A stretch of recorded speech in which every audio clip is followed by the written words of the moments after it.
கருங்கண்ணி புனித அந்தோணியர் ஆலய ஆண்டு திருவிழா கொடியேற்றத்துடன் துவங்கியது. திரளான பக்தர்கள் பங்கேற்பு. நாகப்பட்டினம் மாவட்டம் திருப்பூண்டியை அடுத்த கருங்கண்ணியில் பழமை வாய்ந்த புனித அந்தோணியர் ஆலயம் அமைந்துள்ளது. ஆலயத்தின் ஆண்டு பெருவிழா இன்று கொடியேற்றத்துடன் துவங்கியது.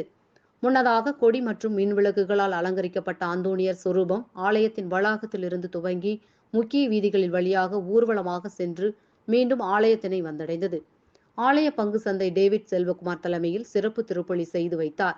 தொடர்ந்து கொடி புனிதம் செய்யப்பட்டு ஆலயத்தின் முன் உள்ள கொடிமரத்தில் கொடியேற்றம் நடைபெற்றது. இதில் திரளான பக்தர்கள் பங்கேற்று வழிபாடு செய்தனர். அதனைத் தொடர்ந்து வண்ணமிகு வானம் வேடிக்கை நிகழ்ச்சி நடைபெற்றது. விழாவின் முக்கிய நிகழ்ச்சியான சிறப்பு அலங்கார பெரிய தேர்பவனி வரும் 1ஆம் தேதி நடைபெறுகிறது. தமிழ் டிவி நியூஸ் செய்திகளுக்காக நாகை செய்தியாளர் விஜய்.